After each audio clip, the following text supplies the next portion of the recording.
All right, everybody. Settle down. Babies. They're the reason we have sex. And yet also the least common reason we have sex. Seriously, in 1997, researchers gave a group of folks a list of 8 reasons why they might want to have sex and had them rank them from 1 to 8. And to have a baby ranked 8th out of 8 reasons to have sex. But the fact remains, kids, that baby conception is the reason that our bodies do the sex thing to begin with. So common side effect of scoodly poopin', as my brother John calls it, is baby having. So we've spent a lot of time trying to figure out how to indulge in the scoodly poopin' part while foregoing the baby making part. And today we're going to talk about the past, present, and future of how people try to have sex without having babies. And this is not a relationship or sexual advice film. You can get that from your real gym teacher.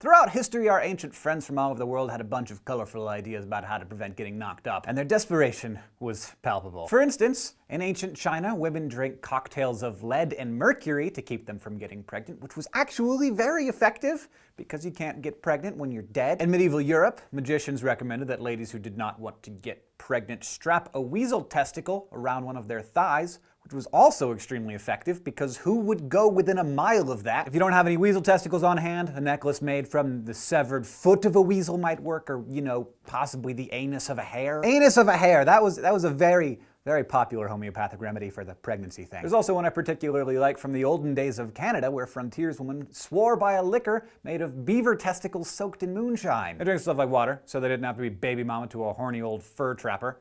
Sounds reasonable to me. Anyway, these antiquated methods for keeping women from getting pregnant are pretty stupid. And, they weren't based on any real understanding of how lady business works. But there were some remedies that were at least successful enough at their job that women kept using them. Take, for example, silphium, an ancient plant that seemed to have real contraceptive and abortifacient properties. Around 2,600 years ago, the Greek island of Thera was becoming overpopulated. In pretty short order, the Cyrenians discovered silphium, this weed in the fennel family that was growing in the hillsides around town. And they were suitably impressed by the plant, not only because it was a delicious garnish to goat tenderloin, it was also really good at keeping women from getting pregnant and from preventing pregnancies from progressing. Pretty soon, the ancient versions of gynecologists had women drinking the juice of the silphium plant once a month, or just kind of wedging some wool that had been soaked in silphium juice up there. And silphium was all the rage. The Cyrenians were exporting it all over the place. And though we can actually document the decreased birth rates in ancient Rome during silphium's heyday,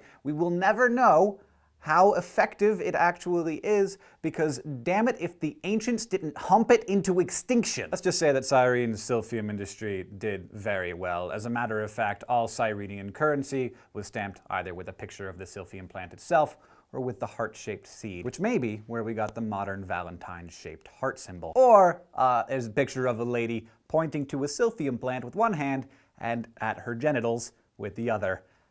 Nobody ever said that the ancients were subtle. Anyway, within about 50 years, silphium was just a memory due to aggressive overharvesting. Oh dear. So during some periods in history, birth control could make or break economies, but in others, like right after the Black Plague finished having its way with Europe in the 14th century, any attempt at putting the brakes on population growth was punishable by death. In fact, the church got involved, as it was wont to do back in the 14th century, and started making a big fuss about how wasted semen was a sin and an abomination against nature. And in 1484, Pope Innocent VIII issued an order commonly referred to as Witch Bull of 1484, in which he recognized the existence of witches, aka women who knew about birth control and other useful things like how to safely deliver a baby, and gave his approval to correct, imprison, punish, and chastise witches accused of having, quote, slain infants yet in the womb, and of hindering men from performing the sexual act and women from conceiving. So basically,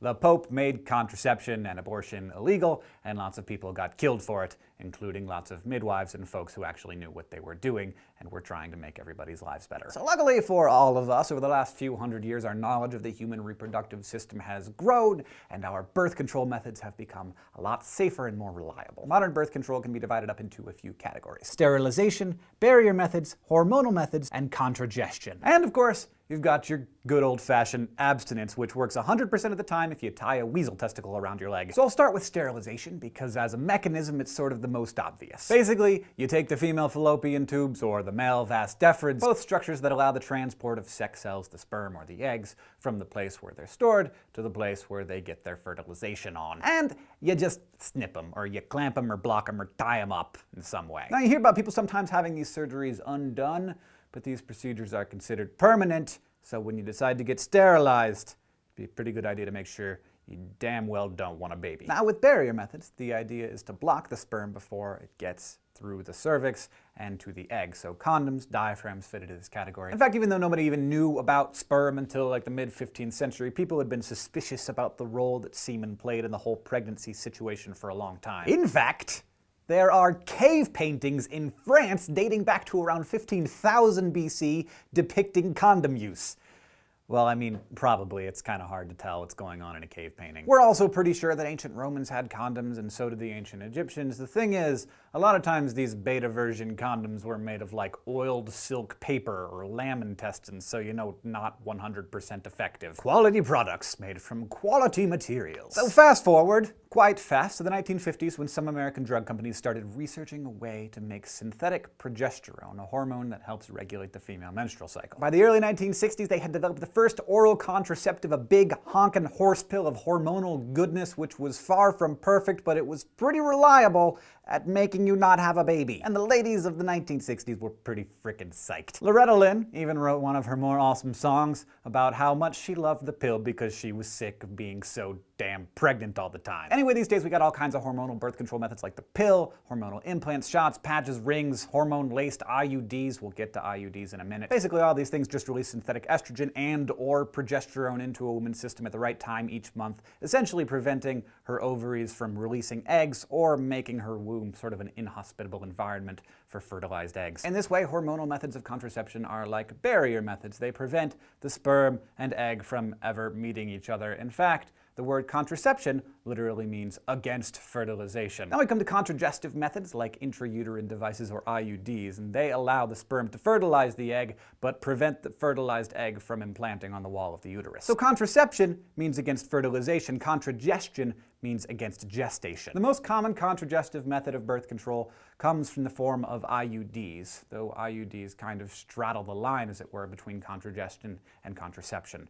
That is a hard word to say. IUDs are these T-shaped pieces of plastic covered with coiled copper wire that are inserted directly into the uterus. Some of them release low levels of synthetic progesterone as well. Interestingly, how IUDs work is still a little bit of a mystery. Nobody can quite figure out what's going on. But it looks as though partially the coiled copper works as a spermicide to kill all the sperm before they can ever find the egg. Also, IUDs kind of inflame the area, which means that there are a lot of white blood cells which somehow start attacking the sperm and even a fertilized egg. So these days, we've got a bunch of different options for birth control, and you'd think we'd be satisfied, but we're not. We want more! So the future of birth control is looking pretty space age. All kinds of crazy things are being tested, like a hormone gel that women rub on their bellies instead of taking the pill. And also one-off hormone treatments for women that can be taken, as needed instead of constantly. However, researchers are looking into things like using ultrasound to zap the fertility out of men's testicles, which doesn't sound particularly fun. Or potentially a male pill or injection of a sort of a huge amount of testosterone that would make your sperm producing